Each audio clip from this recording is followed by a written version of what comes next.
નમસ્તે મિત્રો, રાધે રાધે, જય શ્રી કૃષ્ણ મિત્રો. ચાલો આજની નવી વાર્તા ચાલુ કરીએ. ઘરમાં જાણે કોઈ તહેવાર હોય એવો માહોલ હતો. આ ખાલી એક ખુશી ન હતી, પણ જાણે ખુશીઓનો વરસાદ વરસી રહ્યો હતો, જે સરિતા દેવીના આંગણામાં પડ્યો હતો. તેમના ઘરમાં શાંતિનિકેતનમાં આજે એક સાથે બે શરણાઈઓ વાગવાની હતી. નાના દીકરા સમીરના લગ્ન આજના જમાનાની છોકરી મીરા સાથે નક્કી થયા હતા, અને તેમની એકની એક લાડકી દીકરી પ્રિયા પોતાના સપનાના રાજકુમાર વિક્રમ સાથે ફેરા લેવાની હતી. એક જ મંડપ નીચે બે લગ્નની તૈયારીઓ ચાલી રહી હતી. બધું ખૂબ સરસ ચાલી રહ્યું હતું, પણ આ બેવડી ખુશી તે ઘરની મોટી વહુ શીતલના દુઃખ પર મીઠું ભંભરાવી રહી હતી. શીતલના લગ્નને 5 વર્ષ થઈ ગયા હતા. 5 વર્ષ એટલે 1825 દિવસ. આ દિવસોએ તેની ઓળખ ફક્ત એક જ શબ્દ બનાવી દીધી હતી, વાંજણી. આ શબ્દ તેની સાસુ સરિતા દેવીના મોંમાંથી કોઈ ઝેરી તીરની જેમ નીકળતો અને સીધો તેના દિલમાં એવા ખૂણામાં વાગતો જ્યાં તેણે પોતાના બધા સપના સાચવીને રાખ્યા હતા. તે શબ્દથી તેની ઓળખ જાણે ભૂસાઈ રહી હતી, અને તેના જીવને ખુદ દુઃખ પહોંચી રહ્યું હતું. ઘર મહેમાનોથી શિકાર ભરેલું હતું. દૂર દૂરથી સગા સંબંધીઓ આવ્યા હતા, જેમની આંખોમાં ખુશી કરતા વધારે જાણવાની ઈચ્છા અને હોઠો પર સારા સારા શબ્દો કરતા વધારે ખુશી એવા સવાલો હતા. તેઓ જાણી જોઈને શીતલ પાસે આવતા, તેના ખંભા પર હાથ મૂકતા અને ખોટી હમદર્દી બતાવીને પૂછતા, વહુ સારા સમાચાર ક્યારે આપે છે? હવે તો ખૂબ સમય થઈ ગયો. જો ઘરમાં એક સાથે બબે ખુશીઓ આવી રહી છે, તારો ખોળો ભરાઈ જશે તો આ ઘર પણ ખુશીઓથી ભરાઈ જશે. અને શીતલ કોઈ જવાબ આપે એ પહેલા જ સરિતા દેવી પોતાના ભારે અવાજમાં તરત બોલી પડતી, શું કહું બહેન, શહેરના સૌથી મોંઘા ડોક્ટરને બોલાવીએ છીએ. લાખો રૂપિયા પાણીની જેમ વાપરી નાખ્યા, પણ કોઈ ફરક ન પડ્યો. હવે તો મને આશા પારી થનારી નાની વહુ પાસેથી જ છે. ભગવાનની દયા હશે તો તે આવા સાથે જ આ ઘરમાં સુના આંગણાને ભરી દેશે. આ સાંભળીને શીતલનો ચહેરો ઉતરી જતો. તે એક ભણેલી ગણેલી અને નવા વિચારો વાળી છોકરી હતી. લગ્ન પહેલા એક મોટી કંપનીમાં સારી નોકરી કરતી હતી, જ્યાં તેની હોશિયારી અને આવડતનું માન થતું હતું. પણ લગ્ન પછી આ ઘરની 4 દિવાલોમાં તેની બધી ભણતર, તેની બધી આવડત તેની કોખ સામે નાની પડી ગઈ હતી. સમાજ અને પરિવારનો આ અણખ્યો નિયમ કે એક સ્ત્રીનું મૂલ્ય ફક્ત માં બનવાની જ છે, તે તેને ગળે ભરાયેલા ફંદા જેવું લાગતું હતું, જે દરરોજ વધુ ને વધુ પીસાતો જતો રહ્યો હતો. આજે ઘરમાં લગ્નની પહેલી રસમ હળદરની તૈયારી થઈ રહી હતી. આંગણાને ગલગોટાના ફૂલો અને આંબાના પાનથી શણગાર્યું હતું.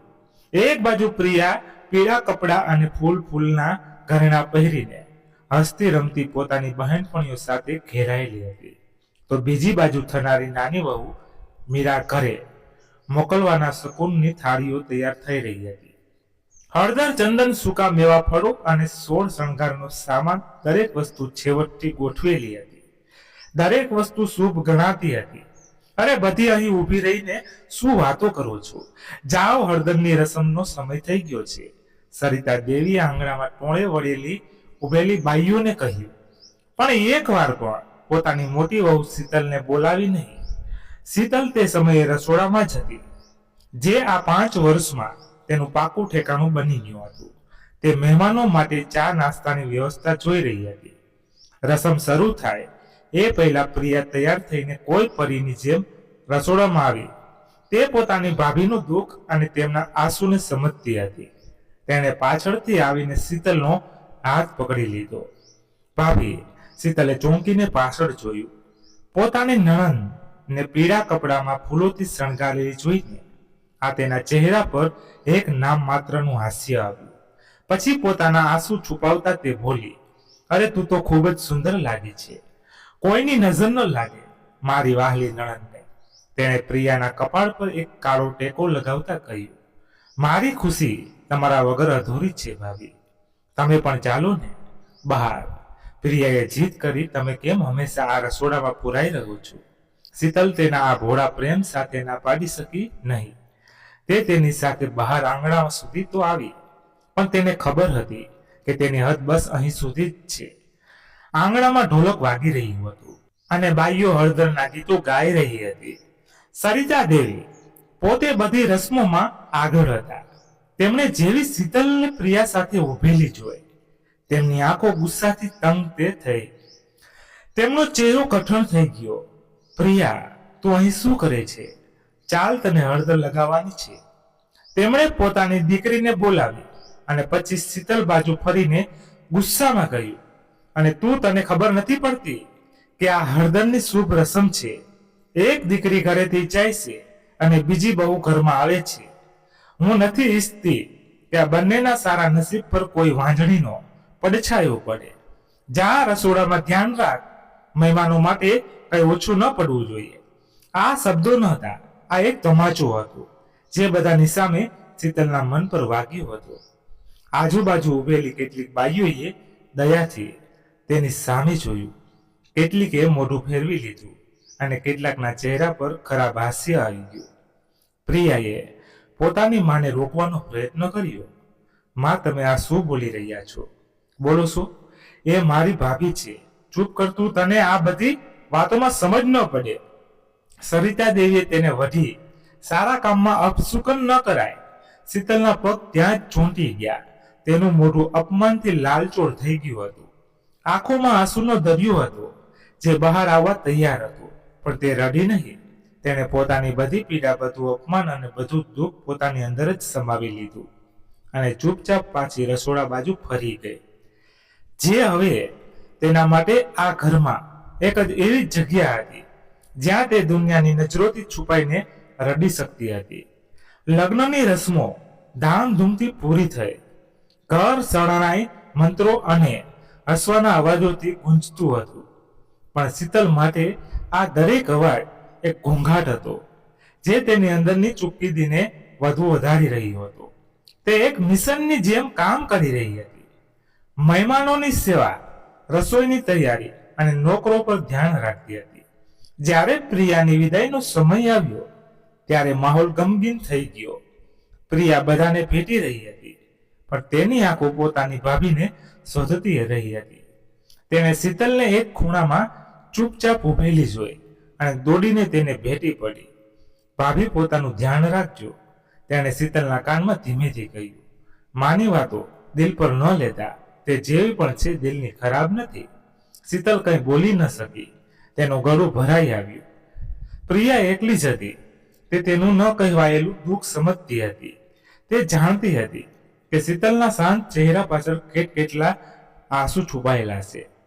પ્રિયાના ગયા પછી શીતલને લાગ્યું કે ઘરમાં તેનો છેલ્લો સહારો પણ જતો રહ્યો. તે દિવસ પછી ઘરનો માહોલ બદલાઈ ગયો. નવી વહુ મીરા પોતાના હસમુખા સ્વભાવથી જલ્દી બધાની માનીતી બની ગઈ. તે નવા જમાનાની હતી, પણ તેને સંબંધો સાચવતા આવડતું હતું. સરિતા દેવી તેની માથે બેસાડીને રાખતા. તે બધાને કહેતી, મારી મીરા તો સાક્ષાત લક્ષ્મી છે. જોજો, આ ઘરને ખુશીઓથી ભરી દેશે. શીતલનો પતિ રોહન એક સોફ્ટવેર એન્જિનિયર હતો. તે શીતલને ખૂબ જ પ્રેમ કરતો હતો. રાતની શાંતિમાં તે તેના મન પર લાગેલા ઘા પર મલમ લગાવતો. તેણે પોતાની બાહોમાં લઈને હિંમત આપતો. હું છું ને તારી સાથે. શીતલ, મને કોઈ બાળકની જરૂર નથી. તું મારા માટે બસ છે. પણ દિવસના અંજવાળામાં પોતાની માના ગુસ્સા અને તેમના મહેણા સામે તે કંઈ બોલી શકતો ન હતો. તે પોતાની માના મહેણા અને પત્નીના આંસુ વચ્ચે પીસાતો રહેતો. મીરાના આવ્યાના થોડા મહિના પછી સરિતા દેવીએ એક મોટી જાહેરાત કરી. એક રાત્રે જ્યારે આખો પરિવાર જમવા બેઠો હતો ત્યારે તેમણે રોહનને ઉદ્દેશીને કંઈક એવું કહ્યું જે શીતલના જીવનમાં તોફાન લાવનારું હતું. રોહન, મારે તને કંઈક કહેવું છે. હું તમારા બંનેને 1 વર્ષનો સમય આપું છું. જો આ 1 વર્ષમાં શીતલે આ પરિવારને વારસ ન આપ્યો તો હું તારા બીજા લગ્ન કરાવીશ. મારે આ ઘરમાં વંશનો દીવો જોઈએ, કોઈ વાંજણી સ્ત્રી નહીં. અને તમારો સમય આજથી શરૂ થાય છે. આ સાંભળતા શીતલના હાથમાંથી પાણીનો ગ્લાસ નીચે પડી ગયો. તેને લાગ્યું જાણે કોઈએ તેના પગ નીચેથી જમીન ખેંચી લીધી હોય. રોહને પોતાની માને સમજાવવાનો પ્રયત્ન કર્યો. માં, તમે આ શું બોલી રહ્યા છો? હું જે કહું છું તે બરાબર જ કહું છું. આ મારો છેલ્લો ફેસલો છે અને તે કોઈ પણ હાલતમાં નહીં બદલાય, સરિતા દેવીએ કહ્યું અને ખુરશી પરથી ઉઠીને ચાલી ગઈ. શીતલ ત્યાં જ બેસી રહી, જાણે પથ્થરની મૂર્તિ બની ગઈ હોય. તેનું શરીર ખરાબ રીતે ધ્રુજી રહ્યું હતું. 1 વર્ષ, ફક્ત 1 વર્ષ. હવે તેનું જીવન 1 વર્ષની સમય મર્યાદામાં બંધાઈ ગયું હતું. સરિતા દેવીની જાહેરાત પછી ઘરનો માહોલ એકદમ ભારે થઈ ગયો હતો. શીતલ હવે એક કેદી જેવું અનુભવી હતી, જેને 1 વર્ષની સજા મળી હોય અને દરેક દિવસે તેને તેના અંતની નજીક લઈ જતો રહ્યો. રોહનની લાચારી અને આંખોમાં સાફ દેખાતી હતી. તે પોતાની માના નિર્ણય સામે બોલવાની હિંમત કરી શકતો ન હતો. સમય પાણીની જેમ વહેતો રહ્યો. શીતલનું જીવન હવે ડોક્ટરોના દવાખાના, મંદિરોના ધક્કા, પૂજાપાઠ અને દવાઓ વચ્ચે સીમિત થઈ ગયું હતું. દર મહિને એક નવી આશા જાગતી અને મહિનાના અંતે તૂટેલા કાચની જેમ વિખરાઈ જતી. આ સમયમાં મીરાએ પોતાના હસવાથી અને પ્રેમથી ભરી દીધું હતું. તે શીતલનું ખૂબ માન રાખતી હતી. તેને ભાભી નહીં પણ મોટી બહેન સમજતી હતી. પણ સરિતા દેવીએ તે બંને વચ્ચે એક ન દેખાય તેવી દીવાલ ઊભી કરી દીધી. તે મીરાને શીતલ સાથે વાત પણ કરવા દેતી નહોતી.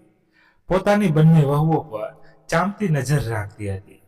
આ તણાવ ભર્યા માહોલમાં એક સારા સમાચાર આવ્યા. મીરા ગર્ભવતી હતી. ઘરમાં જાણે વર્ષો પછી સાચી ખુશીએ પગ મૂક્યો હતો. સરિતા દેવીની ખુશીનો કોઈ પાર ન હતો. તેમણે આખા મોહલ્લામાં મીઠાઈઓ વહેંચી, મંદિરમાં દર્શન કરી આવી અને મીરાને માથે ચડાવી લીધી. તે તેને ફૂલની જેમ સાચવતી, તેના ખાવા પીવાથી લઈને તેના આરામ સુધીનું પૂરું ધ્યાન રાખતી. શીતલ પણ આ સમાચારથી ખૂબ ખુશ હતી. તેને લાગ્યું કે કદાચ આવનાર બાળકના હસવાથી ઘરનો માહોલ બદલાઈ જશે. કદાચ તેની સાસુનું ધ્યાન તેના પરથી હટી જશે અને તેને થોડી રાહત મળશે. પણ તે કેટલી ખોટી હતી. મીરાના ગર્ભવતી થવાથી તેની પોતાની ઉણપ વધુ દેખાવા લાગી. સરિતા દેવીનું વર્તન હવે પહેલા કરતા પણ વધારે ખરાબ અને અપમાન ભર્યું થઈ ગયું. તે હવે શીતલને મીરાના પડછાયા પાસે પણ આવવા દેતી નહોતી. દૂર રહે મારી વહુથી તે તેને ધમકાવતી રહેતી. તારી અપશુકન્યાળ નજર મારા આવનારા પૌત્રને લાગી જશે. અપશુકન્યાળ જ્યારથી તે ગર્ભવતી થઈ છે ત્યારથી તારી ઈર્ષા વધી ગઈ છે. આ શબ્દો કોઈ આગની જેમ શીતલના મન પર પડતા તે પથ્થરની મૂર્તિ બની જતી. બધું સહન કરી લેતી હતી. રોહને પોતાની સામે સમજાવવાનો પ્રયત્ન કર્યો. માં, તમે આ શું કહી રહ્યા છો? શીતલ આવું વિચારી પણ ન શકે. તે પણ બાળકના આવવાના સમાચારથી ખૂબ જ ખુશ છે. તું ચૂપ રહે, સરિતા દેવીએ રાડ પાડી. અને શું ખબર, ભાઈઓની વાતોની મારા વારસા સાથે કોઈ રમત નહીં રમું. અને પછી એક દિવસ તેમણે પોતાનો છેલ્લો દાવ રમ્યો. એક દિવસ શીતલ મંદિરેથી પૂજા કરીને પાછી ફરી અને હંમેશાની જેમ બધાને પ્રસાદ આપવા લાગી. જેવી તે પોતાની દેરાણી મીરા પાસે પહોંચી, જે સોફા પર આરામ કરી રહી હતી. સરિતા દેવીએ ચીસ પાડી, બસ કર, હવે તારું નાટક બંધ કર. આ ઢોંગ જ્યારથી મારી વહુ ગર્ભવતી થઈ છે તારી ઈર્ષા વધી ગઈ છે. હું હવે એક પળ પર તને આ ઘરમાં નહીં રહેવા દઉં. નીકળી જા મારા ઘરેથી. શીતલના પગ નીચેથી જમીન સરકી ગઈ. માજી, તમે આ શું કહો છો? મેં શું કર્યું છે? તેનો અવાજ ધ્રુજી રહ્યો હતો. તે શું કર્યું છે? સરિતા દેવી ભયંકર રીતે હસી. તે કંઈ નથી કર્યું, કારણ કે તું કંઈ કરવાને લાયક જ નથી રહી. વાંજણી છે, અપશુકન્યા છે. મારા પૌત્રના આવતા પહેલા હું તારા જેવી અપશુકન્યાને આ ઘરેથી દૂર કરવા માંગુ છું. તેમણે શીતલનો હાથ પકડ્યો અને તેને દરવાજા તરફ ખેંચવાનું શરૂ કર્યું. રોહન ઓફિસેથી ત્યારે જ પાછો આવ્યો હતો. તેણે આ જોયું અને દોડીને આવ્યો. માં, શીતલને છોડી દો. આ અમારું ઘર છે, તે ક્યાંય નહીં જાય. આજે ફેસલો થઈને જ રહેશે. સરિતા દેવીએ બૂમ પાડી, મને મારી બહુ અને મારા આવનારા પુત્રની આસપાસ કોઈ અપશુકન્યા નથી જોઈતા. માં, રોહનના અવાજમાં દુઃખ હતું. તમે આ શું બોલો છો? શીતલે તમારું શું બગાડ્યું છે? તે પણ આ ઘરની વહુ છે. વહુ સરિતા દેવી કટાક્ષમાં હસી. વહુ એને કહેવાય જે ઘરને આગળ વધારે, પરિવારને વારસ આપે. જે સ્ત્રી એક બાળક ન આપી શકે તે બહુ કહેવાને લાયક નથી. તે ફક્ત એક ભાર છે, એક કલંક છે. રોહને પહેલી વાર પોતાની મા સાથે હિંમત કરીને કહ્યું, હું શીતલને ક્યાંય નહીં જવા દઉં, અને જો તે આ ઘરેથી જશે તો હું પણ તેની સાથે જઈશ. આ સાંભળીને સરિતા દેવી એક પળ માટે દંગ રહી ગઈ. તેમને આશા નહોતી કે તેમનો કહ્યા ગરો દીકરો ક્યારેક તેમની સામે આવું બોલશે, પણ તેમની નવાઈ તરત જ એક કઠોર ગુસ્સામાં ફેરવાઈ ગઈ અને તેમણે એવો દામ રમ્યો જેનો રોહન પાસે કોઈ જવાબ ન હતો. તો ઠીક છે, તે જમીન પર બેસી ગઈ અને માથું પૂટવા લાગી. જો તું તારી આ વાંજળી પત્ની સાથે જવા માંગે છે તો જા, પણ આ ઘરેથી નીકળતા પહેલા તારે મારા મરેલા શરીર પરથી પસાર થવું પડશે. હું આ જ આંગણામાં મારો જીવ આપી દઈશ. હવે ફેસલો તારા હાથમાં છે, અને તારી વાંજળી પત્ની જોઈએ છે કે તારી માં? આ શબ્દો ન હતા, આ એક ઝાડ હતી. એક એવી ઝાડ જેમાં એક બાજુ પત્નીનો પ્રેમ અને માન હતું, અને બીજી બાજુ માનું જીવન અને તેના દૂધનું કરજ હતું. રોહન ત્યાં જ થીજી ગયો. તેની ચૂપકીદી અને લાચારી શીતલ માટે છેલ્લો જવાબ હતી. તેની આંખોમાંથી આંસુ વહેવા લાગ્યા. તેણે એક છેલ્લી વાર પોતાના પતિને જોયો, તે ઘરને જોયું જેને તેણે પોતાના લોહી પરસેવાથી બનાવ્યું હતું, અને પછી નીચું માથું કરીને તે દરવાજામાંથી બહાર નીકળી ગઈ. રાતના અંધારામાં તે એકલી તૂટેલી અને અજાણી મુસાફરી પર નીકળી પડી હતી. ત્યારે શીતલ પોતાના મા બાપના ઘરે પહોંચી ત્યારે ઘણી રાત થઈ ગઈ હતી. દરવાજાની ઘંટડી સાંભળીને જ્યારે તેના પિતાએ દરવાજો ખોલ્યો ત્યારે પોતાની દીકરીની આ હાલત જોઈને તેઓ હેબતાઈ ગયા. વિખરાયેલા વાળ, સૂજેલી આંખો અને ચહેરા પર એક ઊંડી ઉદાસી. તેમની દીકરી જેને તેમને લાડથી મોટી કરી હતી આજે આ હાલતમાં તેમના ઘરના દરવાજે ઊભી હતી. તેને જોતા જ બિચારા મા બાપનું હૈયું કંપી ઉઠ્યું. તેઓ પોતાની દીકરીને અંદર લઈ આવ્યા. માએ તેને છાતીએ લગાવી અને ધુસકે રડી પડી. શીતલ પણ હિંમત હારી ગઈ હતી, પણ પોતાની માને ભેટીને બાળકોની જેમ રડવા લાગી. તેણે પોતાની આખી દુઃખ ભરી વાત તેમને કહી સંભળાવી. તેના મા બાપનું મન ન માન્યું. તેમને લાગ્યું કે કદાચ સરિતા દેવીએ ગુસ્સામાં આવું કહી દીધું હશે. તેમણે નક્કી કર્યું કે તેઓ એકવાર જઈને સરિતા દેવી સાથે વાત કરશે, તેમને વિનંતી કરશે. તે જરૂર માની જશે. બીજા દિવસે તેઓ બંને હાથ જોડીને તેના ઘરના દરવાજે ઊભા હતા, જ્યાં થોડા વર્ષો પહેલા તેમણે પોતાની દીકરીની ડોલી ખૂબ અરમાનોથી મોકલી હતી. બહેન, અમારી દીકરીને આમ તર છોડો નહીં, શીતલના પિતાએ ભીના અવાજે કહ્યું. તે ખૂબ સારી છોકરી છે. દવા દારૂ ચાલી રહી છે. ભગવાનની મરજી હશે તો જલ્દી તેનો ઘોડો ભરાઈ જશે. મહેરબાની કરીને તેને એક વધુ તક આપો. શીતલમાં રડતા રડતા બોલી. તે તમારા બધાને ખૂબ પ્રેમ કરે છે. બહેન, તેની સાથે આવું ખોટું ન કરો. સરિતા દેવી પોતાના મોટા સોફા પર બેસીને તેમને જોતી રહી. તેમના ચહેરા પર દયાનો કોઈ ભાવ ન હતો, ફક્ત ઘમંડ અને નફરત હતી. તે પોતાની જગ્યાએથી ઊભી થઈ અને પછી તેમનો અવાજ કોઈ ગર્જનાની જેમ તે ઓરડામાં ગુંજ્યો. અમને એવી વહુ નથી જોઈતી જે અમને પરિવારનો એક વારસો પણ ન આપી શકે. તમારી દીકરી આ ઘર માટે, મારા પરિવાર માટે એક કલંક. હમણાં ને હમણાં અહીંથી નીકળી જાઓ અને ફરીવાર આ ઘર બાજુ જોવાની હિંમત પણ ન કરતા. આ શબ્દો કોઈ હથોડાની જેમ તે ઘરમાં મા બાપના દિલ પર વાગ્યા હતા. તેઓ પૂરી રીતે ભાંગી પડ્યા. તેમનું માન, તેમની આશાઓ બધું જ તૂટી ગયું હતું. તેઓ બીજું કંઈ કહ્યા વગર નીચા માથે અને ભાગરે પગલે ત્યાંથી પાછા ફર્યા. તેઓ સમજી ગયા હતા કે પથ્થર સાથે માથું ભટકાડવાનો કોઈ અર્થ નથી. જ્યારે રોહનને આખી ઘટનાની ખબર પડી, ખાસ કરીને જે રીતે તેની માએ શીતલના મા બાપનું અપમાન કર્યું હતું, ત્યારે તે ગુસ્સાથી લાલચોળ થઈ ગયો. તેને સમજાઈ ગયું કે હવે સીધી રીતે વાત કરવાનો કોઈ ફાયદો નથી. તેની મા સત્તા અને ઘમંડના નશામાં એટલી આંધળી થઈ ગઈ હતી કે તેમને કોઈનું દુઃખ દેખાતું જ નહોતું. તેણે તરત જ પોતાની બહેન પ્રિયાને ફોન કર્યો અને બધી વાત જણાવીને તેની મદદ માંગી. તે જાણતો હતો કે તેની માં સરિતા દેવી આટલી સહેલાઈથી કાબુમાં નહીં આવે. આ મુશ્કેલીમાંથી તેને પ્રિયા બહાર કાઢી શકશે તેમ હતી. પ્રિયા પણ આ બધું સાંભળીને દંગ રહી ગઈ.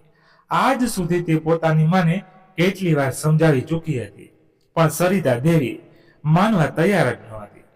પ્રિયાએ પોતાના પતિ વિક્રમને રડતા રડતા બધું જણાવ્યું. વિક્રમ એક સમજદાર અને શાંત સ્વભાવનો માણસ હતો.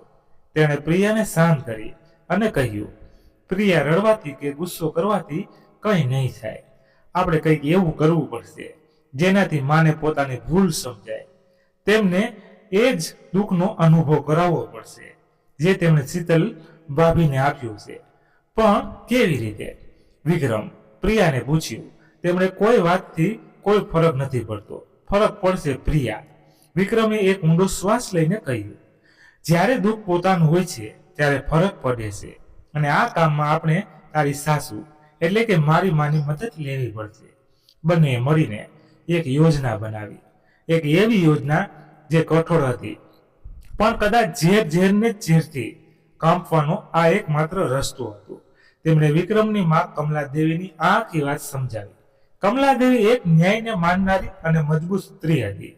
તે સરિતા દેવીના વર્તનથી ચોંકી ગઈ હતી અને આ નાટકમાં તેમનો સાથ આપવા માટે તૈયાર થઈ ગઈ. 2 દિવસ પછી યોજનાના મુજબ પ્રિયા રડતી કકડતી પોતાની સાસરીએથી પિયર પહોંચી. તેના વાળ વિખરાયેલા હતા, આંખો સૂજેલી હતી. તેને આ હાલતમાં જોઈને સરિતા દેવીનું અહીંયું કંપી ઉઠ્યું. પ્રિયા, મારી દીકરી, શું થયું? વિક્રમે કહ્યું. તે ગભરાઈને બોલી. પણ નહીં માં, તેની માએ પ્રિયા રડતા રડતા બોલી. તેમણે મને ઘરેથી કાઢી મૂકી. શું? સરિતા દેવીના પગ નીચેથી જમીન સરકી ગઈ. પણ શા માટે? મારી દીકરીમાં શું ખોટ છે? એ જ ખોટમાં જે તમને ભાભીમાં દેખાય છે. પ્રિયાએ પોતાની માની આંખોમાં આંખો નાખીને કહ્યું. મારી સાસુએ કહ્યું, તારા ભાઈની વહુ મીરા તો માં બનવાની છે અને તું તો વાંજણી છે. મારા ઘરમાં તારા જેવી અપશકુનિયાળ માટે કોઈ જગ્યા નથી. એમ કહીને તેમણે મને ધક્કા મારીને બહાર કાઢી મૂકી. માં!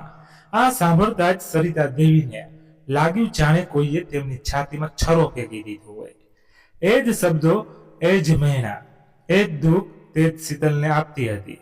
આજે કોઈએ તેની પોતાની દીકરીને આપ્યા હતા. વાંજણી, અપશુકુનિયાળ, આ શબ્દો આજે ધારદાર કાચના ટુકડાઓની જેમ તેમના દિલમાં ખૂંચી રહ્યા હતા. તેમની દીકરી, તેમની લાડકી, તેને તેમણે ફૂલોની જેમ સાચવી હતી. આજે તે જ અપમાનનો સામનો કરી રહી હતી. સરિતા દેવીનો ચહેરો ગુસ્સા અને અપમાનથી લાલ થઈ ગયો. કમલાની આટલી હિંમત! તે મારી દીકરીને વાંજણી કહેશે. હું હમણાં જ જોઉં છું. હું તારી સાથે વાત કરીશ. તેની હિંમત કેવી રીતે થઈ મારી દીકરી સાથે આવું કરવાની? તે ગુસ્સામાં ઊભી થઈ અને રોહનને ગાડી કાઢવાનો હુકમ કર્યો. પ્રિયા પણ તેમની સાથે હતી. પોતાના ચહેરા પર દુઃખ અને ડરનો દેખાવ કરીને જ્યારે તેઓ વિક્રમના ઘરે પહોંચ્યા ત્યારે કમલાદેવી બેઠક રૂમમાં જ તેમની રાહ જોઈ રહી હતી. જાણે તેમણે તેમના આવવાની પહેલાથી જ ખબર હોય. તેમના ચહેરા પર કોઈ ગભરાટ ન હતો, પણ એક શાંત અને કઠોર ભાવ હતો. આવો આવો વેવાઈજી, તેમને કોઈ પણ ઉત્સાહ વગર કહ્યું. હું તો તમારી જ રાહ જોઈ રહી હતી. આ શું ગાંડા જેવું વર્તન છે વેવાણજી? સરિતા દેવી આવતાની સાથે ગુસ્સો ઠલાવવાનું શરૂ કર્યું. તમે મારી દીકરીને ઘરેથી કાઢવાની હિંમત કેવી રીતે કરી? તમે જાણો છો કે તે કોની દીકરી છે? કમલાદેવી પોતાની જગ્યાએથી ઊભી થઈ અને ધીમે ધીમે ચાલીને પોતાની સામે આવીને ઊભી રહી. પછી તે જોરથી હસી. એક એવું હાસ્ય જેમાં અપમાન અને કટાક્ષ હતો. જાણું છું, ખૂબ સારી રીતે જાણું છું, પણ દીકરી કોઈની પણ હોય, જો તે અમારા પરિવારને એક વારસ ન આપી શકે તો તે અમારા માટે એક ભારથી વધારે કંઈ નથી. તમારી હિંમત કેવી રીતે થઈ મારી દીકરીને? સરિતા દેવીના શબ્દો અધૂરા રહી ગયા, કારણ કે કમલા દેવીનો અવાજ હવે વધુ મોટો અને કઠોર થઈ ગયો હતો. તેમણે સરિતા દેવીની વાત વચ્ચેથી કાપીને એક જ મોટા અવાજમાં અને ઘમંડ સાથે કહ્યું. જે રીતે સરિતા દેવીએ શીતલના માતા પિતાનું અપમાન કર્યું હતું, લઈ જાઓ તમારી વાંજણી દીકરીને અહીંથી. તેમણે સરિતા દેવી તરફ આંગળી ચિંતા કહ્યું. અમને નથી જોઈતી આવી વાંજણી વહુ, જે અમને પરિવારનો વારસો પણ ન આપી શકે. તમારી દીકરી આ ઘર માટે, મારા પરિવાર માટે એક કલંક છે, જેને લઈ જાઓ અને ફરીવાર આ ઘર બાજુ જોવાની હિંમત પણ ન કરતા. એક પળ માટે સમય જાણે રોકાઈ ગયો. એ જ શબ્દો, બિલકુલ એ જ શબ્દો સરિતા દેવીના કાનોમાં તેમના જ કહેલા શબ્દો કોઈ પડકાની જેમ વાગી રહ્યા હતા. તેમની આંખો સામે તે દ્રશ્ય આવી ગયું જ્યારે શીતલના મા બાપ હાથ જોડીને તેમની સામે ઊભા હતા અને તે આ જ રીતે કમરના ચૂર તેમના અપમાનિત કરી રહી હતી. તેમને લાગ્યું જાણે કોઈએ તેમને એક મોટા અરીસા સામે ઊભા કરી દીધા હોય અને અરીસામાં તેમને પોતાની જ ખરાબ અને નફરત ભરેલી છબી દેખાઈ રહી હોય. તેમનો ગુસ્સો, તેમનો ઘમંડ, તેમનું અભિમાન બધું એક જ પળમાં પીગળી ગયું. તેમના પગ ધ્રુજવા લાગ્યા. તેમની આંખો સામે અંધારું આવી ગયું. આજે પહેલીવાર તેમને સાચો અનુભવ થયો. તેમને સમજાયું કે જ્યારે તેમણે શીતલને ઘરેથી કાઢી હશે ત્યારે તેના મા બાપ પર શું વીતી હશે. તેમને સમજાયું કે વાંજણી શબ્દ સાંભળતા કેટલા ઝેરી લાગે છે. તે માણસના મનને કેવી રીતે તોડી નાખે છે. તે કંઈ પણ બોલ્યા વગર પાછી ફરી અને લથડતા પગલે ગાડી બાજુ ચાલવા લાગી. ગાડી જ્યારે પાછી ઘર તરફ જઈ રહી હતી ત્યારે તેમાં એક ભારે અસહ્ય શાંતિ હતી. રોહન ગાડી ચલાવી રહ્યો હતો. બાજુમાં બેઠેલી પ્રિયા ચૂપચાપ બહાર જોઈ રહી હતી અને પાછળની સીટ પર સરિતા દેવી એક પથ્થરની મૂર્તિ બનીને બેઠી હતી. ઘર પહોંચતા જ તે ઝડપથી ગાડીમાંથી ઉતરી અને અંદર ચાલી ગઈ. તે સીધી બેઠક રૂમમાં પહોંચી અને ત્યાં રાખેલા મોટા સોફા પર એક એવી રીતે ઠળી પડી જાણે તેના શરીરમાં જીવ જ ન હોય. આ ફક્ત શરીરની નબળાઈ ન હતી, આ તેમના ઘમંડ, તેમના વિશ્વાસ અને તેમના પોતાનાપણું તૂટી પડવું હતું. ત્યારે મીરા, તેમની નાની વહુ, જે આખા નાટકનો એક ભાગ હતી, તેમની પાસે આવી. તેણે એક ગ્લાસ પાણી તેમની તરફ ધર્યું. મીરા તેમની પાસે જમીન પર બેસી ગઈ. તેના અવાજમાં ગુસ્સો નહીં, પણ એક એવી શાંતિ હતી જે કોઈ પણ ચીજ કરતા વધુ અસરકારક હતી. કેવું લાગ્યું માજી? તેણે ધીમેથી પૂછ્યું. સરિતા દેવીએ ચોંકીને તેની તરફ જોયું. કેવું લાગ્યું? પોતાની દીકરી માટે એ જ શબ્દો સાંભળીને જે તમે શીતલ ભાભી માટે ખૂબ સહેલાઈથી બોલી દેતા હતા. મીરાએ પોતાની વાત ચાલુ રાખી. દુઃખ થયું, અપમાન જેવું લાગ્યું. એવું લાગ્યું કે કોઈએ તમારા દિલ પર છરો મારી દીધો હોય. સરિતા દેવીના ડુસકા વધી ગયા. તમે જ કહેતા હતા ને માજી કે સ્ત્રીની સાચી ઓળખ તેના મા બનવાથી થાય છે. તો શું આજે પ્રિયાની પણ એ જ ઓળખ રહી ગઈ છે? તમે કહેતા હતા કે જે સ્ત્રી વારસ ન આપી શકે તેને તેના ઘરમાં રહેવાનો કોઈ હક નથી. તો શું આજે તમારી દીકરી પણ પોતાના ઘરમાં રહેવાનો હક ગુમાવી ચૂકી છે? મીરાના દરેક સવાલ સાથે સરિતા દેવી શરમથી જમીનમાં વધુને વધુ નીચે જઈ રહી હતી. જ્યારે શીતલ ભાભીના મા બાપ તમારી સામે હાથ જોડીને ઊભા હતા ત્યારે તમે વિચાર્યું હતું કે તેમના દિલમાં પણ દુઃખ થતું હશે કે તેમની પણ એક દીકરી છે જેના માટે તેમણે પણ સપના જોયા હશે. તમે તો ખૂબ સહેલાઈથી કહી દીધું હતું, લઈ જાઓ તમારી દીકરી. વાંજણી દીકરીને જાણો છો કેમ? કારણ કે તે બીજાની દીકરી હતી. આજે જ્યારે એ જ તમારા પોતાના ઘર સુધી પહોંચી છે ત્યારે તમને તેમની ગરમીનો અનુભવ થઈ રહ્યો છે. આ સાંભળીને સરિતા દેવીએ પોતાને બંને હાથથી મોઢું છુપાવી લીધું. તેમને થયું કે જાણે આ ધરતી ફાટી જાય અને તે તેમાં સમાઈ જાય. મેં પાપ કર્યું છે, મીરા મેં તૂટેલા અવાજથી બોલી. મેં મારી વહુ સાથે ખૂબ ખોટું કર્યું છે. હે ભગવાન, મને માફ કરી દો. મીરાએ ધીમેથી પોતાની સાસુના ખંભા પર હાથ મૂક્યો. ભગવાન પાસે માફી ત્યારે મળશે માજી, જ્યારે તમે તે માણસ પાસે માફી માંગશો જેનું દિલ તમે દુભાવ્યું છે. આ વિશે વિચારજો જરૂર, એમ કહીને મીરા ત્યાંથી ઊભી થઈ ગઈ. તે રાત સરિતા દેવીના જીવનની સૌથી લાંબી અને સૌથી ભારે રાત હતી. તે પોતાના ઓરડામાં બંધ હતી, પણ એક પળ માટે પણ તે સૂઈ ન શકી. ઘડિયાળનો ટીક ટીકનો અવાજ જાણે તેમના પાપોનો હિસાબ ગણાવી રહ્યો હતો. તેમની આંખો સામે વારવાર શીતલનો આંસુ ભરેલો ચહેરો, તેના મા બાપના નીચા માથા અને પછી પોતાની દીકરી પ્રિયાનો ડરેલો, અપમાનિત ચહેરો આવી રહ્યો હતો. તેમણે વિચાર્યું, મેં આ શું કરી નાખ્યું? વારસની ઈચ્છામાં, પરિવારની ખોટી શાનમાં હું આટલી આંધળી થઈ ગઈ કે એક જીવતી જાગતી ભોળી છોકરીના મનને કચડી નાખ્યું. જે દુઃખ આજે મને મારી દીકરી માટે થઈ રહ્યું છે, એ દુઃખ તો મેં શીતલને 5 વર્ષ સુધી દરરોજ આપ્યું છે. પસ્તાવાની આ આગ તેમણે આખી રાત બાળતી રહી. તેમનો ઘમંડને, તેમની ખોટી શાનને, તેમની નાની સોયને બધું જ બાળીને રાખ કરી દીધું. જ્યારે સવારનું પહેલું કિરણ બારીમાંથી આવ્યું, ત્યારે તે એક નવી સરિતા દેવી હતી. તેમના વાળ વિખરાયેલા હતા, આંખો સૂજેલી હતી, પણ ચહેરા પર એક અજીબ શાંતિ અને એક પાકો નિર્ણય હતો. તે ઓરડામાંથી બહાર નીકળી. રોહન, મીરા અને પ્રિયા બેઠક રૂમમાં બેસીને નાસ્તો કરી રહ્યા હતા. સરિતા દેવી સીધી રોહન પાસે ગઈ. તેમના અવાજમાં હવે ઘમંડ નહીં, પણ ઊંડો પસ્તાવો હતો. રોહન, હમણાં ગાડી કાઢે, ક્યાં જવું છે? માં શીતલને પાછી લેવા તેના પિયર તેમને પોતાની ભીની આંખોથી પોતાના દીકરા તરફ જોતા કહ્યું, મારે મારી ભૂલ સુધારી છે. જ્યારે સરિતા દેવીની ગાડીમાંથી ઉતરીને શીતલના પિયરના દરવાજે પહોંચી, ત્યારે તેમનું દિલ જોર જોરથી ધડકી રહ્યું હતું. તે અંદર ગઈ. શીતલ પોતાની મા પાસે બેઠી હતી. તેનો ચહેરો કરમાઈ ગયો હતો. પોતાની સાસુને સામે જોઈને તે ડરી ગઈ. તેને લાગ્યું કે તે ફરી કોઈ નવો ઝઘડો કરવા આવી છે, પણ જે થયું તેની કોઈએ કલ્પના પણ નહોતી કરી. સરિતા દેવી સીધી જઈને શીતલના પગમાં પડી ગઈ. મને માફ કરી દે દીકરી, હું તારી ગુનેગાર છું. શીતલ અને તેના મા બાપ દંગ રહી ગયા. તમે આ શું કરી રહ્યા છો? માજી, ઉઠો. શીતલે તેમને ઉઠવાનો પ્રયત્ન કર્યો.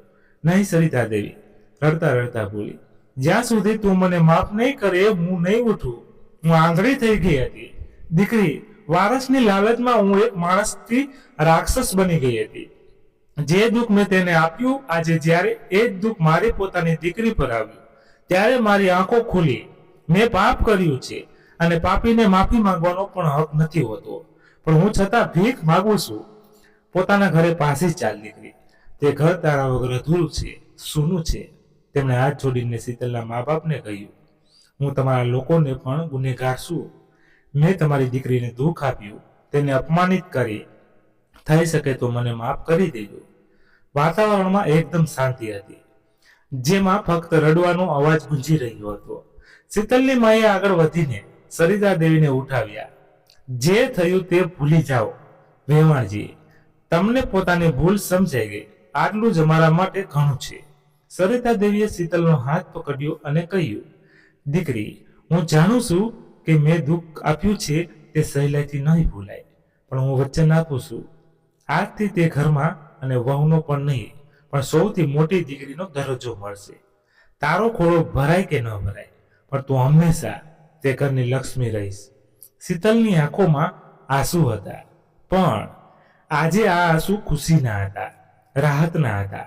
તે દિવસે જ્યારે શીતલ પાછી પોતાની સાસરીમાં આવી, ત્યારે સરિતા દેવીએ દરવાજા પર આરતીની થાળી લઈને તેનું સ્વાગત કર્યું. આજે મારા ઘરની વહુ નહીં, મારી સૌની મોટી દીકરી ઘરે આવી છે. તેમણે રડતા રડતા કહ્યું, ઘર એ જ હતું, લોકો એ જ હતા, પણ આજે બધું બદલાઈ ચૂક્યું હતું. નફરતની દિવાલો તૂટી ગઈ હતી અને પ્રેમ તથા માનનો એક નવો સંબંધ બંધાયો હતો. બીજી સવારે જ્યારે ઘરનો માહોલ શાંત અને સારું હતો, ત્યારે પ્રિયાએ પોતાની માને કહ્યું, સારું માં, હવે હું મારા ઘરે જાઉં છું, મારું કામ થઈ ગયું. સરિતા દેવીએ ચોંકીને પોતાની દીકરી તરફ જોયું. ઘરે? પણ દીકરી, તારી સાસુ કમલા તો તે તને ઘરમાં રાખવા તૈયાર જ નથી. ત્યારે દરવાજામાંથી પ્રિયાનો પતિ વિક્રમ અને તેની સાસુ કમલા દેવી અંદર આવ્યા. તેમના ચહેરા પર હાસ્ય હતું. તે બધું તો એક નાટક હતું. માજી, વિક્રમે કહ્યું. નાટક? સરિતા દેવીની આંખોમાં વિશ્વાસ નહોતો આવતો. કેવું નાટક હવે? કમલા દેવી આગળ વધી. તેમણે આગળ આવીને સરિતા દેવી સામે હાથ જોડ્યા. બહેન, આ ખોટું કરવા બદલ મને માફ કરી દેજો, પણ ક્યારેક ક્યારેક દરેક જ્યારે કોઈ પોતાનો રસ્તો ભૂલી જાય તો તેને સાચા રસ્તે લાવવા માટે થોડું કઠણ બનવું પડે છે. પ્રિયાએ પોતાની માનો હાથ પકડતા કહ્યું, હા માં, આ બધું અમે મળીને એક નાટક કર્યું હતું, જેથી તમારી આંખો ખુલી શકે, જેથી તમે એક દુઃખ અનુભવી શકો જે ભાભી વર્ષોથી સહન કરી રહી હતી. સરિતા દેવી ચૂપ રહી ગઈ. એક બળ માટે તેમણે ગુસ્સો આવ્યો કે તેમની સાથે છેતરપિંડી થઈ, પણ બીજી જ પદે તેમણે સમજાયું કે તેમની દીકરી અને વેવાણે જે કર્યું તે સાચું હતું. જો તે આ નાટક ન કરત તો કદાચ તે ક્યારે પોતાની નાની સોચમાં અંધારામાં કૂવામાંથી બહાર ન આવી શકત. તેમણે પોતાની દીકરીને ગળે લગાવી લીધી. તે સાચું કર્યું પ્રિયા, તે તારી માને સાચા રસ્તે લાવી દીધી. તે દિવસ પછીથી શાંતિની કેતનમાં સાજે શાંતિનું ઘર બની ગયું. સરિતા દેવી પોતાની બંને વહુ શીતલ અને મીરાનું ખૂબ ધ્યાન રાખતી. હવે તે શીતલને તેની કોખથી નહીં પણ તેના દિલથી ઓળખતી હતી. થોડા મહિના પછી મીરાએ એક સુંદર દીકરાને જન્મ આપ્યો.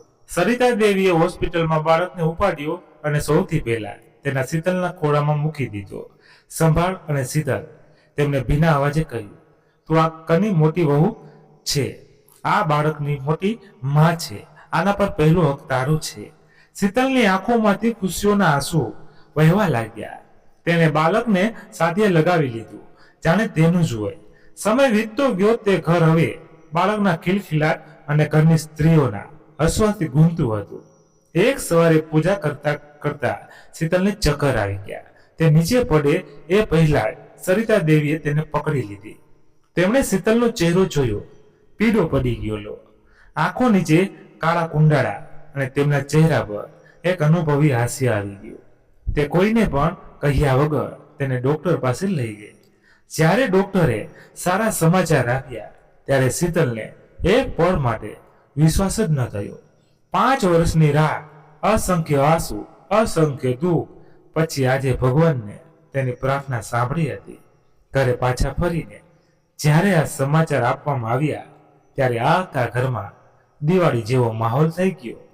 રોહને ખુશીથી શીતલને પોતાની બાહોમાં ઉપાડી લીધી. પણ સૌથી સુંદર પણ એ હતી જ્યારે સરિતા દેવીએ શીતલને પોતાની પાસે બેસાડી, તેનું કપાળ ચૂમ્યું અને કહ્યું, મેં ભગવાન પાસેથી ફક્ત એક પુત્ર માંગ્યો હતો, પણ તેમણે તો મને 2 આપ્યા. એક મારી મીરાએ આપ્યું અને બીજો મારી શીતલ આપી રહી છે. પણ દીકરી, એક વાત હંમેશા યાદ રાખજે, તું મારા માટે ત્યારે પણ એટલી જ કિંમતી હતી. અત્યારે તારો ખોળો સૂનો ન હતો. આ બાળક તો ભગવાનનો આશીર્વાદ છે, તારી ઓળખ નથી. 9 મહિના પછી શીતલે પણ એક તંદુરસ્ત અને સુંદર દીકરાને જન્મ આપ્યો. આજે તે ઘરના આંગણામાં 2 ઘોડિયા સાથે સાથે પડ્યા હતા. એક માં મીરાનો દીકરો રમી રહ્યો હતો, બીજામાં શીતલનો, અને ત્યાં જ પાસે બેઠી હતી મીરા અને શીતલ, જે બાળકોને ઝુલાવતા એકબીજા સાથે હસી મજાક કરી રહી હતી. તેમનો સંબંધ હવે દેરાણી જેઠાણીનો નહીં પણ 2 બહેનોનો હતો. અને આજે ઘરમાં મુખ્ય દરવાજાની અંદર આવતી બંને બાળકોની ફઈ પ્રિયા આ સુંદર દ્રશ્ય જોઈને ખુશીથી સમાઈ રહી ન હતી. તો મિત્રો, પ્રિયાએ પોતાની માને પાઠ ભણાવવા માટે જે કર્યું, શું તે સાચું હતું? તમારો અભિપ્રાય કોમેન્ટ બોક્સમાં જરૂર લખજો. અને મિત્રો, તમને અમારી આજની વાર્તા કેવી લાગી? જો પસંદ આવી હોય તો વિડીયોને લાઈક કરી દેજો અને સગા સંબંધીઓ સાથે શેર કરી દેજો. ધન્યવાદ. ફરી મળીએ નવી વાર્તા સાથે. ત્યાં સુધી તમારા પરિવાર સાથે ખુશખુશાલ રહો. જય હિન્દ, જય ભારત. તો મિત્રો, તમારા સપોર્ટની ખાસ જરૂર છે, તો થોડી અમને સપોર્ટ કરતા રહીજો. Thank you.